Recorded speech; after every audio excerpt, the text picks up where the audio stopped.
everyone, I'm Dr. Angela Puca and welcome to my symposium.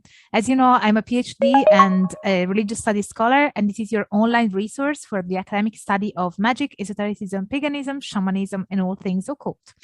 Today, I have a very special guest here, Denis from Foolish Fish, from the YouTube channel Foolish Fish. Hello, Angela. What a pleasure it is to be here with you. Thank you. Thank you for having me. Yeah, thank you so much for accepting to be here on Angela's symposium. I'm really looking forward to our chat.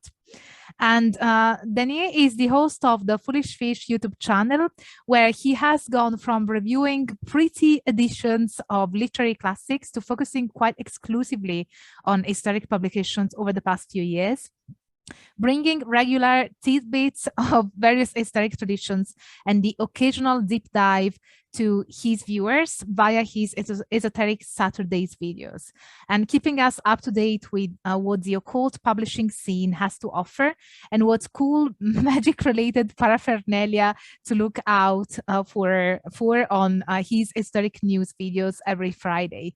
So if you're interested in any of these, go over to the Foolish Fish YouTube channel and subscribe to his channel. But I'm really excited to have you here, Denis, and I have a few questions for you, if you don't mind. I'm excited to hear them. So the first one would be, could you please tell us whatever you feel comfortable sharing about your background in esotericism, since you have a YouTube channel focused on that? Sure. Well, I studied hospitality management at university, and that was incredibly boring. So instead of studying what I was supposed to be studying, I studied world religions instead. I was an atheist at the time, and so I was really reading on world religions with an agenda. My intention was to disprove what I was reading, but what I ended up realizing was that there was some very interesting, empowering technologies in these texts that I ended up trying out for myself, and turned out they worked. Well, I then spent, well, the following 20-something years, I suppose, 25 years, I guess, trying to work out how it was possible for these texts to be so far removed from the institutions that claim to represent them in the world, and have claimed to represent them in the world since forever, right?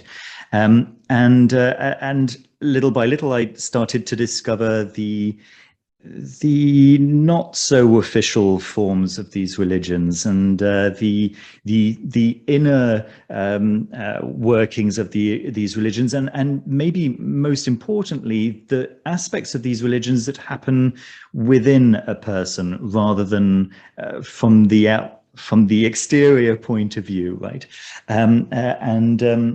Well, I was very interested initially in the Christian esoteric traditions, Gnosticism in particular, and then I started thinking to myself, well, if I got Christianity so badly wrong, maybe I've got all the other religions badly wrong as well. And so that's kind of how I started studying all the other world religions, and eventually became a teacher of religious studies in a Catholic school. That we had a very open-minded director of studies in our religious studies department, and he took me very kindly, very, as I say, open-mindedly took me on as a non-Catholic religions of the world's specialist.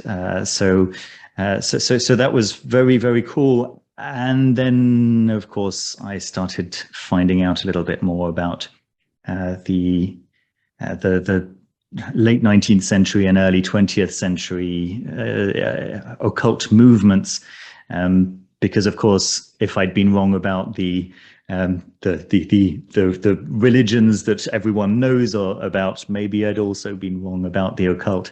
And sure enough, of course I had been, and that became a point of fascination and of very intense study for the next year, about 10 to 15 years, I guess. That I've been into that. There we go. That's how I got into it all. And what fascinates you about esotericism? I'm curious now. What fascinates me is how badly misunderstood it is. And I think that that's really been what has interested me in everything that I have ever studied is, I don't know, I seem to get my kicks out of looking into something that I have a prejudice against, and then discovering its true nature, right? And that certainly was the case for me 15 years ago when I approached certain occult ideas, started studying the works of Aleister Crowley, for example,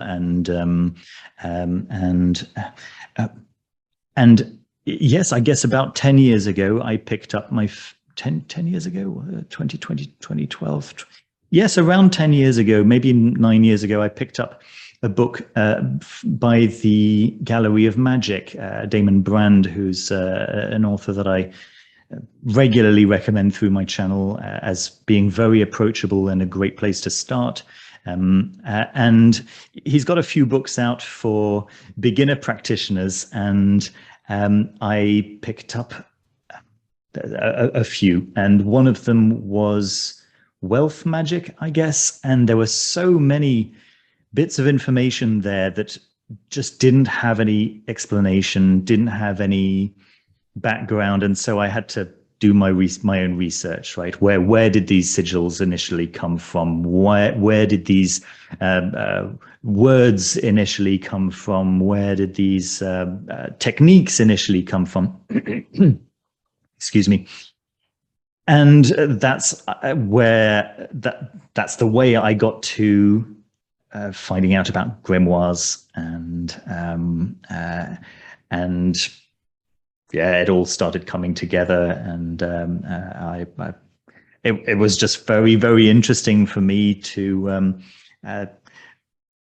learn about this technology, which has very bad press, and to actually experience it working for me, for myself. There we are. And if you're comfortable sharing, how would you define yourself in terms of your practice? Yeah, good question. So I've fought against labels my entire life. I find them to be the source of so much strife and trouble.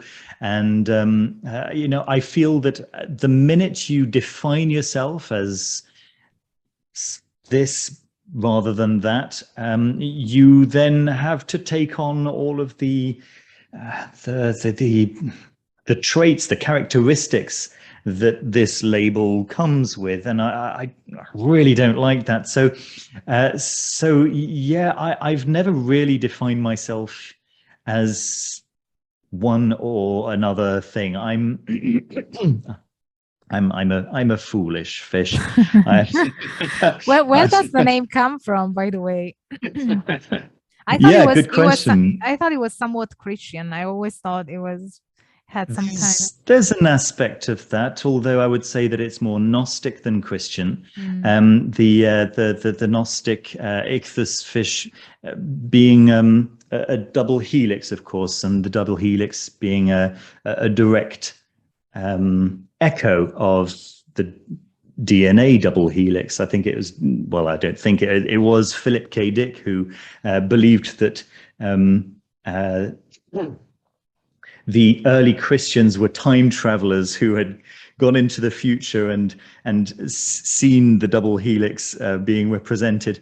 The DNA, of course, is the most dense form of information that we know of. That is Yeah, there is nothing more dense in information that we know of in our environment, and so yeah, the fish is definitely related to that. It's also related to the fact that my surname is Poisson. My father's French. I spent most of my childhood in France until the age of 18, and my surname Poisson actually is French for fish. So that kind of works together. Foolish. Well, the Fool is the first card, of course, of the tarot deck, which encompasses all the rest of the tarot deck.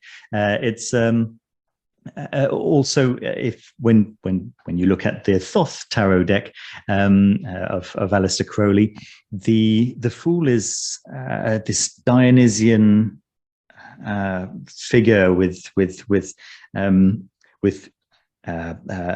horns of a bull and a tiger attached to his leg, and these big round eyes, well, he is a Dionysian figure, and my first name is Denis, so Denis, which means adept of Dionysus. So that kind of comes into play as well. And of course, it's a reminder just to not take myself too seriously, because that's something that we really need to remind ourselves of. I certainly do on a regular basis. Yes. That's brilliant. Thank you for sharing that with us. You're welcome. It's a question that comes up quite a lot. I hope it helps. And how would you define esotericism, magic, the occult, and witchcraft, so that we are clear? We have a clear understanding moving forward with the next questions. How do you define these terms? Great question. And I think I would probably have different definitions for all of those words. Esotericism is a word that very regularly gets compounded with the word occult, and I think I might disagree with that. I think that esotericism, my definition of esotericism is the inner work. It's the inner experience that one has when taking part in whatever mystery, right? Whatever practice, whatever mystery practice, whatever maybe occult practice. Many people think of esotericism as the inner teachings, the teachings that are held by the select few, right? This maybe this small cabal at the center of a tradition or of a group, and esotericism is their knowledge. But I would say that is occultism. That is the hidden, right? Occult being what is hidden, and there's certainly some overlap, and I don't have a problem people using one word to mean the other. I do it regularly myself, but yes, I think those would be my definitions for those two words. And then witchcraft is witchcraft is an enormous topic to explore and to define, but let's go for simplicity's sake with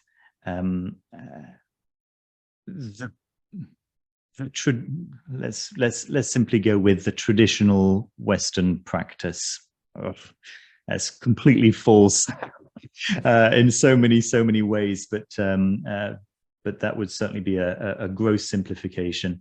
And of course, witchcraft in recent years has mainly been Wicca.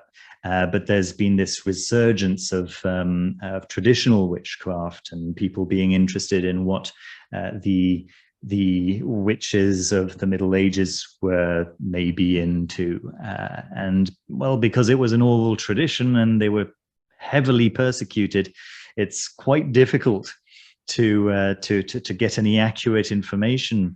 Wicca, of course, was well, and again, another simplification of this is that it was really an attempt to de-Christianify the Golden Dawn and to make it just more open, more religion agnostic, and focus again. Pre-Christian. Absolutely, absolutely. To make it well, as pre-Christian as possible, but very much based on the Golden Dawn's systems and techniques and teachings. So yeah, this traditional witchcraft movement is really saying, okay, maybe we don't need the Golden Dawn at all, and maybe we can focus on nature and rediscover what pre-Golden Dawn witches used to do, right? Yeah. And magic altogether. Magic is a great word to explore, isn't it? I've done a whole video on what is magic. Yeah, I watched that video. Oh, you did? I'm scared. I wanted a synthesis of that video because you say many things in that video. Oh, yes. Well, many people have given some great definitions of what magic is. For me, magic is an exploration of the parts of human experience that don't fit, that we don't yet fully understand, aren't necessarily measurable, but nevertheless work. Sounds good. Go with that. Why not? Yeah, that's an interesting definition. I think that I have kind of a scholarly mindset when it comes to these things, because one of the techniques that I use, one of the methodologies that I use in my research is discourse analysis. The Foucauldian methodology, well, it is based on Foucault. It's basically trying to find patterns of meanings in the discourses that the community of practitioners creates around a specific term or a specific, whatever you're studying. So in this case, for instance, it would be like collecting several definitions by practitioners, contemporary practitioners, especially influential practitioners that have some kind of following, which gives you a sense of their relevance in the community and how impactful they may be on the community. And you identify the patterns of meaning, because every person would give, especially in these kind of traditions, every person would give a very different definition. But then when you put them together and identify the patterns of meaning, that becomes quite interesting, because then you are able to identify what the contemporary community of practitioners see to be related with magic. And for instance, the things that you talked about, I think that they are representative of what contemporary practitioners would define as magic. So that's great. I'm relieved. Nice. And I know that you're a bibliophile, so now we are going on to the a question that I think you might really enjoy. So what do you think are the most influential books for contemporary practitioners of esotericism and magic? Well, there are some very influential books which we can trace back most of modern practice to, I think. We won't go too far back. I'm not talking about maybe even possible. Some people might say mythological books, mythical books, books that you can find nowadays, but that weren't necessarily written when they claim to have been written, right, like the Sefer Raziel's and so on. But if we look at today's practice, I think that most of it probably has its source in Agrippa's 3 books of occult philosophy. I think that book, that trilogy of books is probably the origin of most of what we have today. I think that if you go a little bit further down the line, we get John Dee's writings. Okay, John Dee's writings were very influential on a lot of modern practice, or a lot of practice that followed him. And then we get to the late 19th and early 20th centuries, and no, before that we get the grimoires, specifically the Bibliothèque Rouge grimoires. I think that the earlier grimoires, the Solomonic grimoires, are very influential on today's practitioners. Excuse me. But the Bibliothèque Rouge grimoires, which were peddled door to door in France in the 18th century, I guess, were incredibly influential because of how available they were, right? Black Letter Press have been re-releasing them over the past few years, maybe a couple of years. I think there's yet another one on its way, the Enchiridion of Pope Leon. I think that one's on its way. But yeah, Le Petit Albert, the Black Pullet, La Poule Noire, and the Red Dragon. Actually, if you're in Italy, there's actually a first edition of the Black Dragon.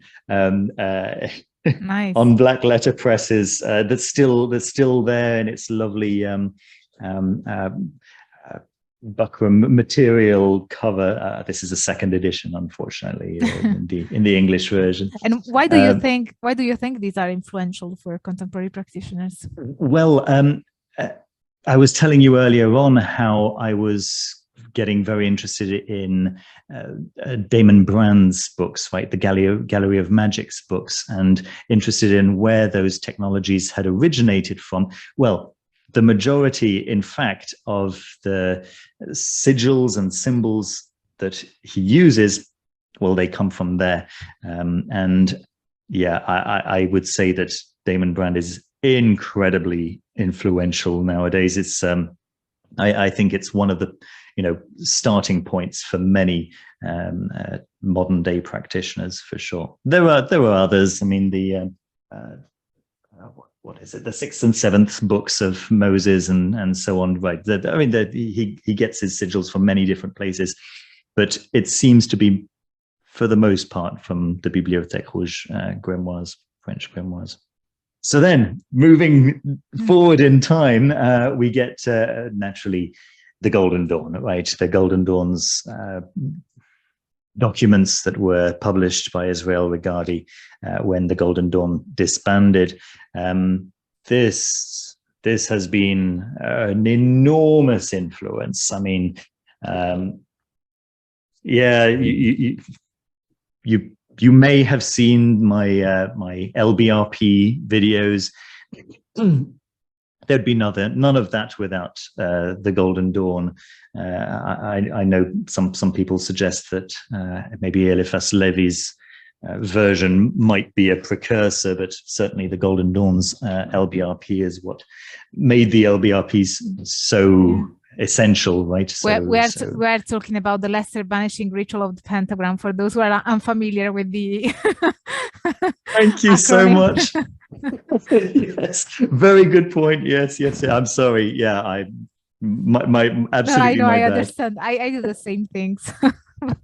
For clarity, I just wanted to clarify that. So when you talk about the influence, so you think about mostly the influence in terms of practices, so the practices that have been borrowed. Okay. Yes. Because it could also have been, the influence in terms of the conceptualization of magic or other aspects. So. Well, yes.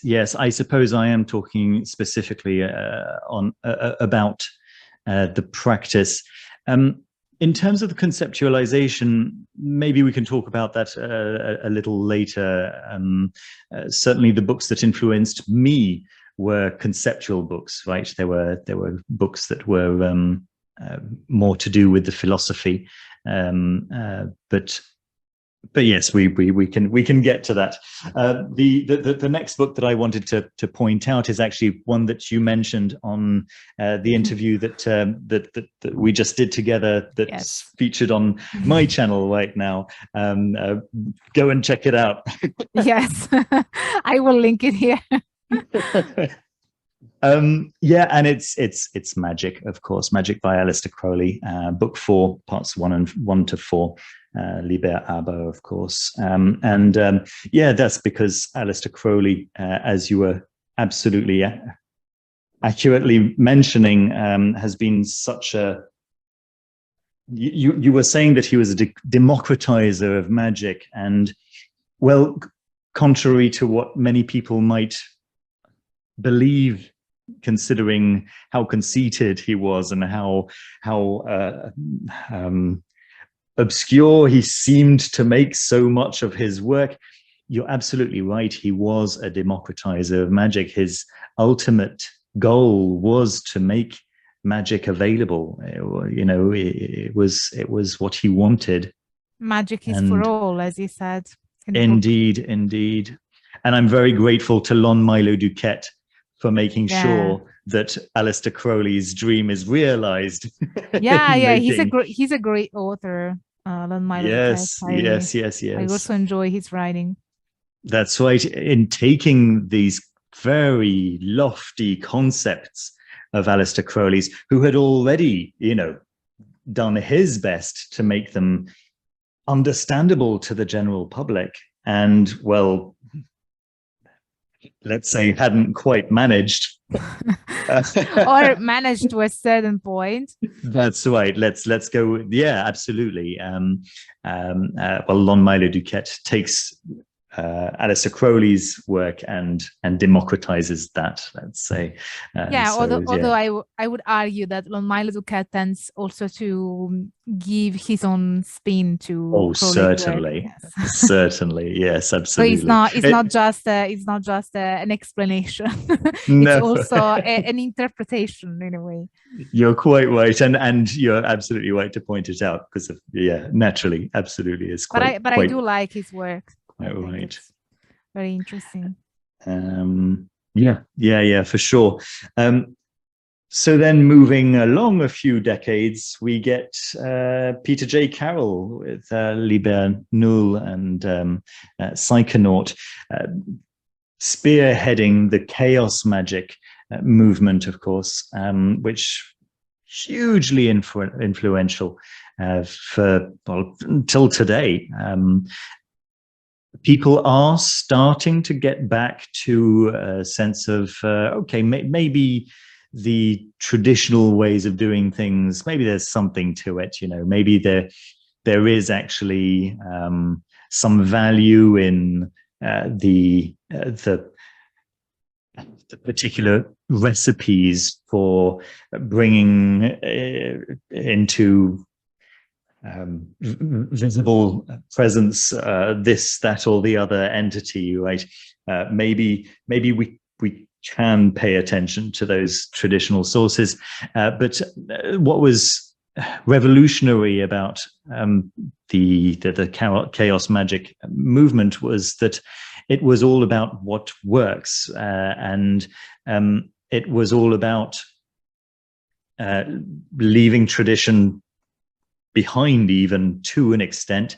Well, certainly to the extent that whenever tradition wasn't useful, right, when it wasn't bringing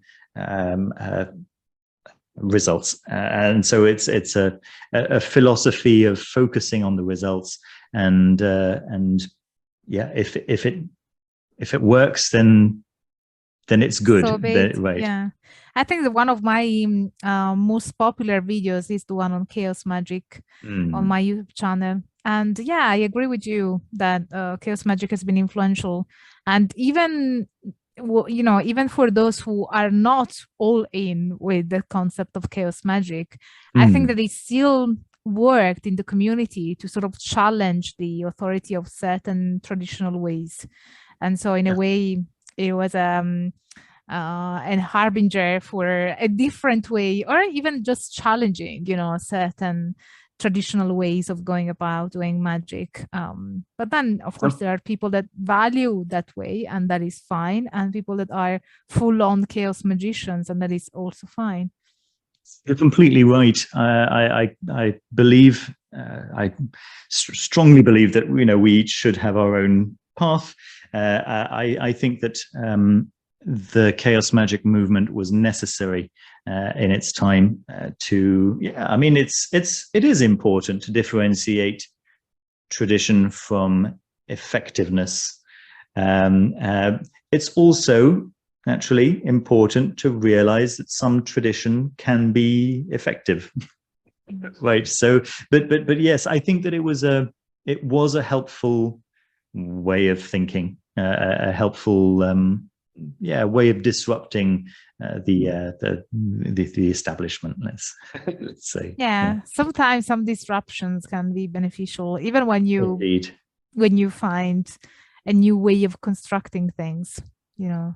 That's like right. That's right. Mm. Chaos is a ladder. Yes. Yes. A way of moving forward. Yeah, you've got to move things, churn things up a little bit. Two more, and then sure. I promise I'm finished. And the first would be, I'm doing this in the wrong order, but it doesn't matter. Psychic Witch, which is a book that came out 2000, I think it is 2021. It might be 2020. But Matt Auryn has been probably one of the most popular writers, if not the most popular writer on esotericism of the past couple of years. Hugely influential. So many young practitioners are starting with Psychic Witch as their point of reference, and I think why do you think that is? Because of how approachable the work is, but it's not only approachable; it's based in tradition as well. So it's Matt has completely understood how to take what is valuable from tradition, and I guess this is where I'm going, where I was going with my conversation on Liber Null and Psychonaut. The modern approach seems to be more and more take what was useful from tradition, don't just leave tradition. Tradition was working just fine. It's just that it was sometimes more complex and complicated than it needed to be. Matt recognizes that it's not always possible to find a lion skin belt to perform your Solomonic ritual, and so his approach is one that is, as I say, steeped in tradition, but nevertheless approachable for the average human living in 2022.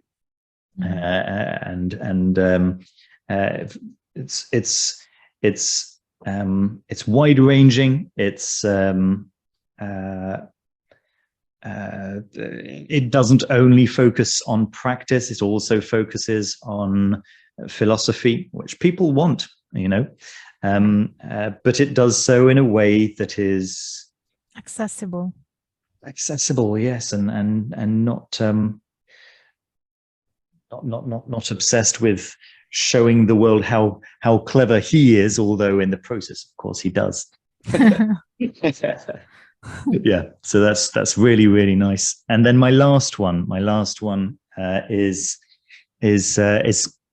Josephine McCarthy's corpus of work, Quareia. Although all of her books are extraordinary, I've reviewed many of her books on my channel. Josephine McCarthy has created an entire corpus. This is just book 1 of 3, and they are free.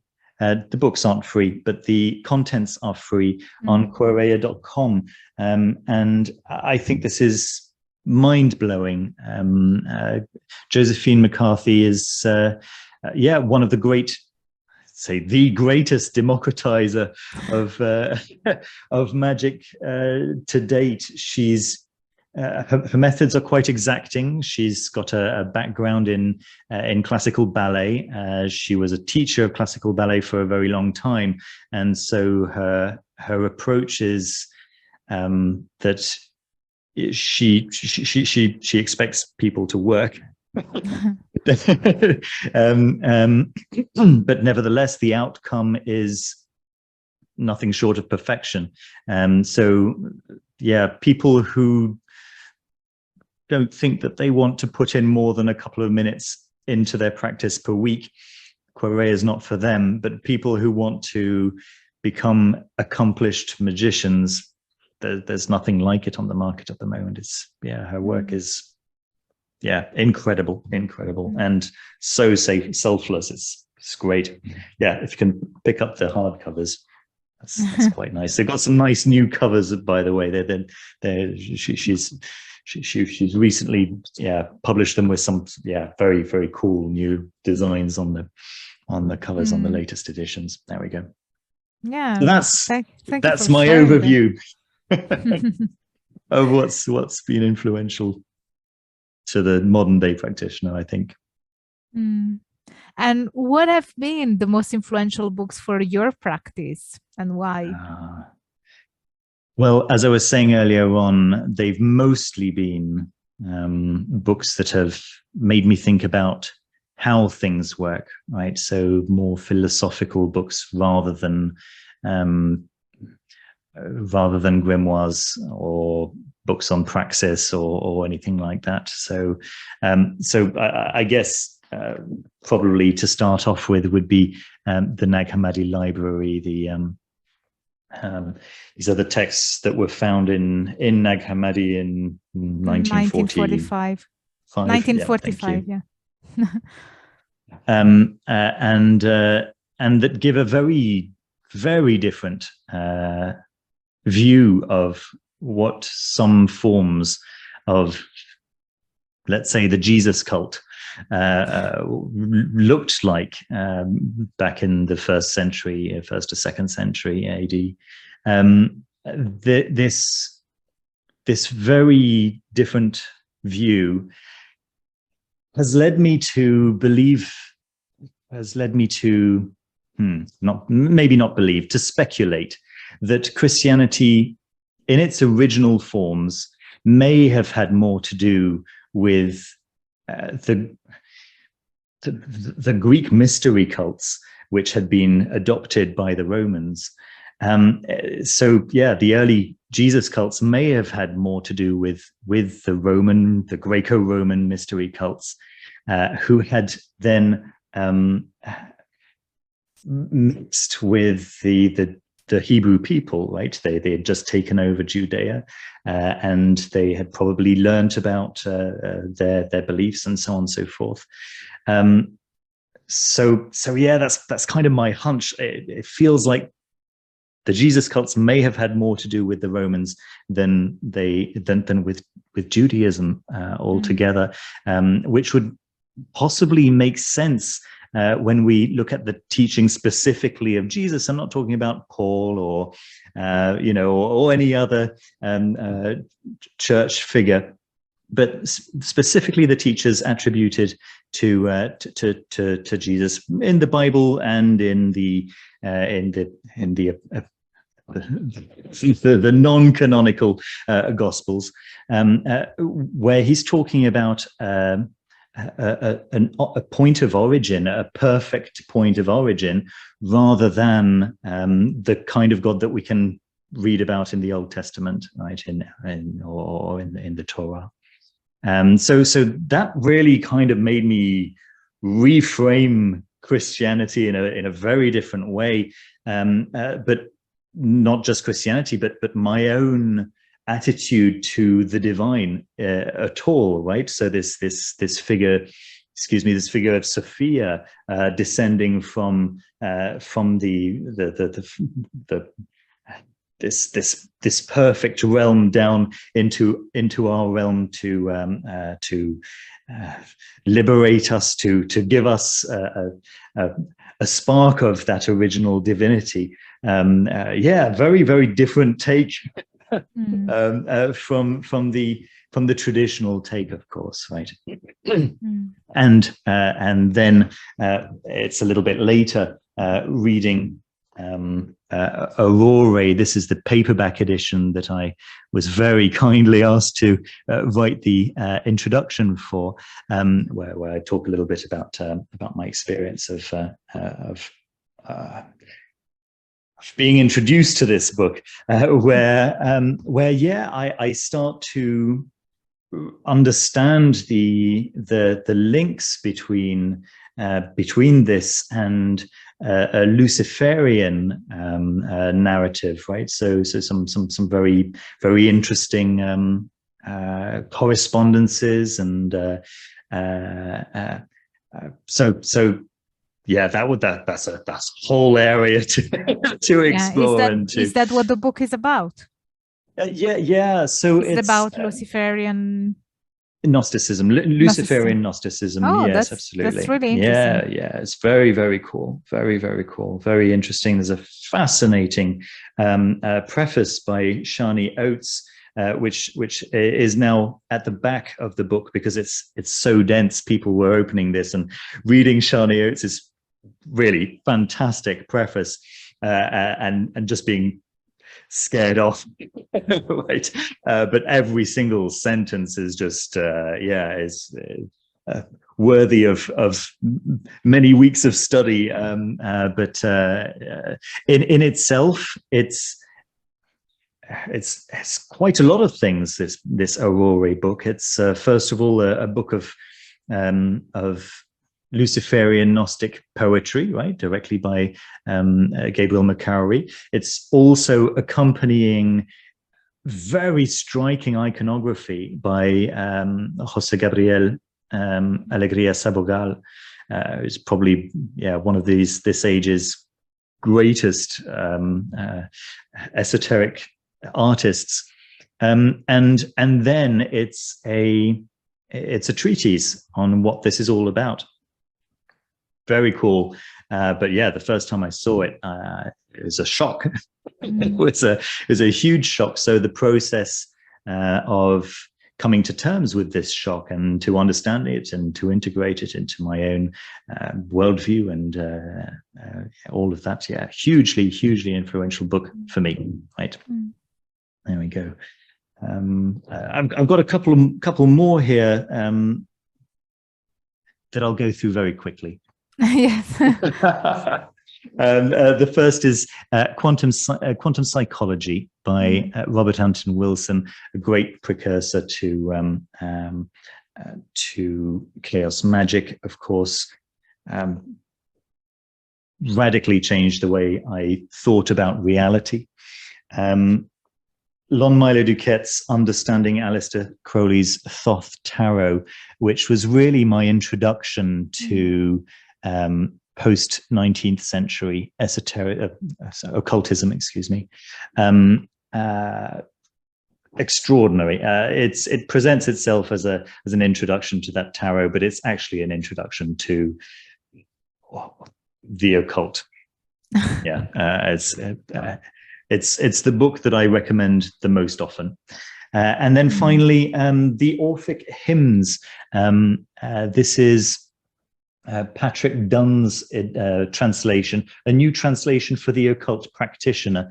It's absolutely wonderful. It's got the Greek on the left-hand page and then the English on the right-hand page. We can't see anything because of the lighting. I'm sorry about that. Those are the best kind of versions with the original text. Yes. Absolutely wonderful. I use this on a daily basis in my own practice. Because of course I have integrated the Greek deities into my own practice, which sometimes surprises people that I might call myself a Christian and yet and yet integrate all of these things. But I don't see these things as anathema to Christianity. I see them as anathema to church rules, but not necessarily to the teachings of attributed to Jesus of Nazareth. Yeah. So there we are. That's my very controversial heretic take.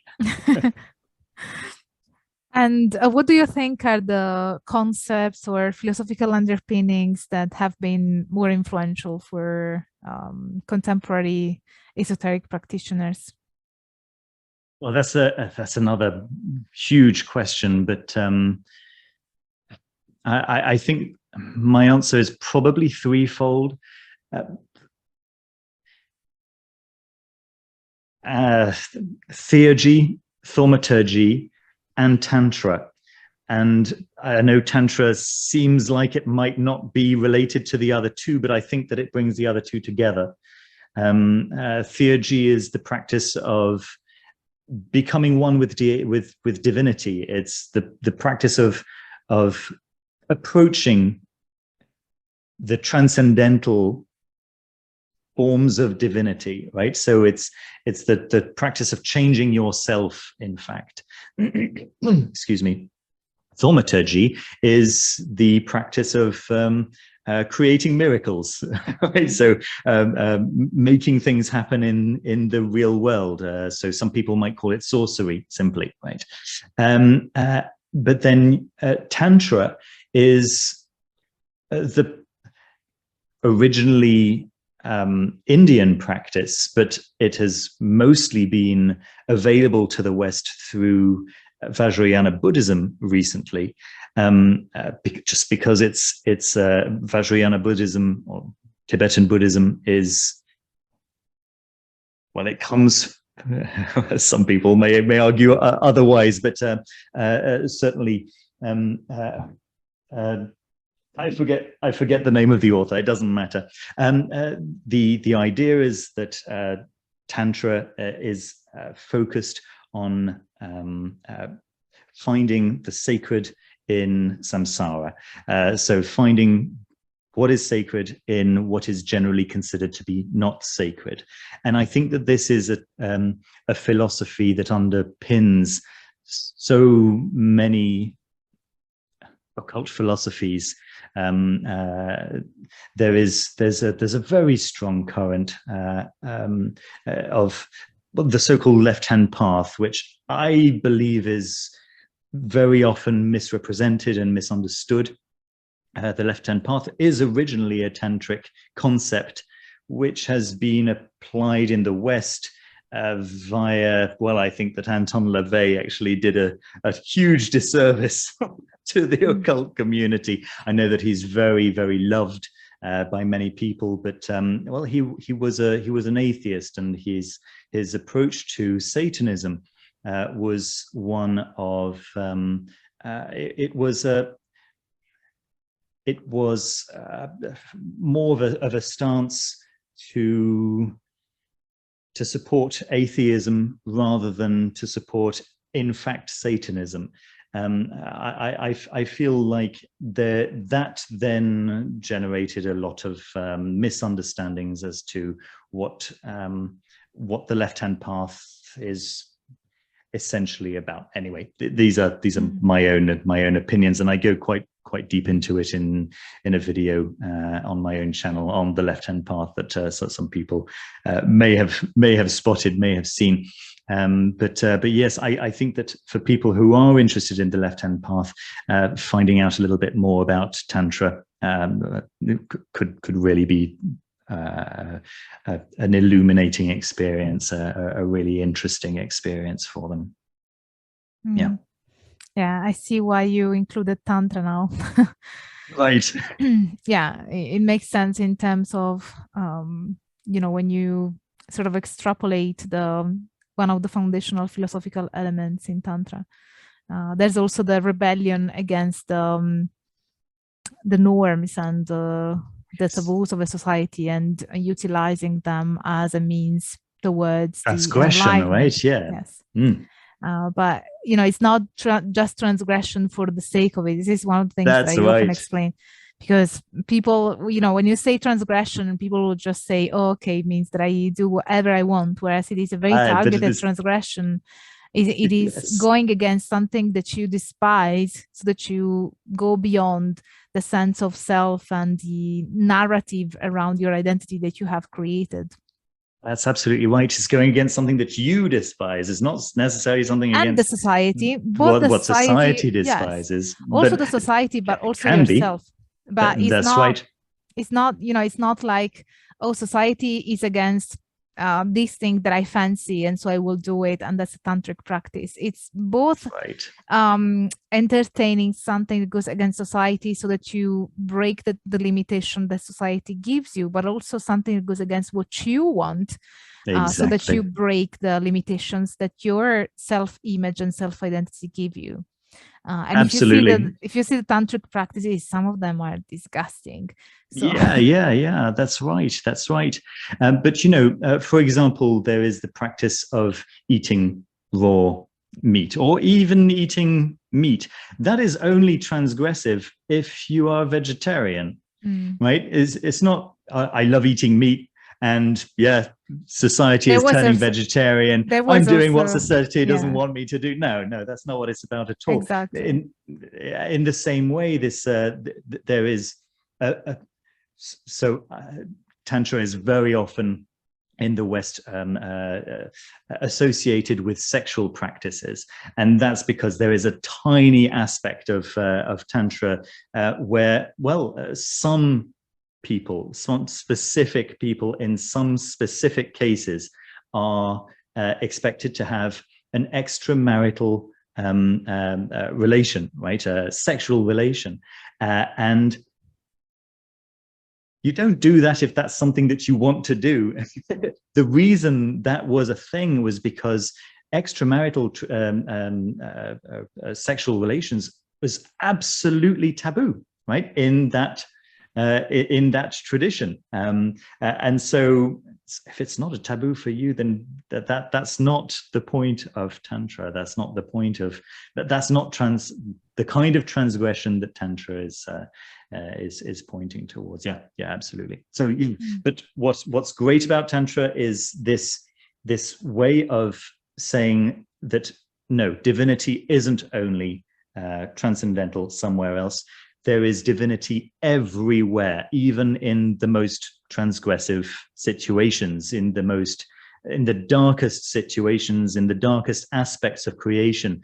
There is divinity, and it's about finding that divinity, and of course, it's a very difficult path. I love that about Tantra, and there's also present in paganism and contemporary paganism. Absolutely, and I think that it's one of the main underpinnings of 19th century practices and philosophies. Occult philosophies. There we are. There we go. That's my answer. Yes, and thank you for that.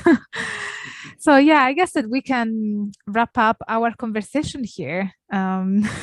Thank you so much. It's been a really, really great pleasure chatting with you, Angela. I've had a lot of fun. Likewise, I enjoyed both this conversation and one on your channel. So for you guys, also check out the interview that I did for the Foolish Fish YouTube channel. So I will leave a link, of course, here and in the cards.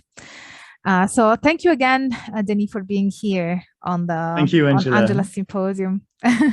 And as for you, my kind viewer, if you like my work and want to keep the academic fun going, I would really appreciate it if you consider supporting my work with a one-off PayPal donation by joining memberships or my inner symposium on Patreon. And if you did like this video, please don't forget to smash the like button, subscribe to the channel, and activate the notification bell so that you will never miss a new upload from me. And as always, stay tuned for all the academic fun. Bye for now. Bye-bye, everyone. Thank you.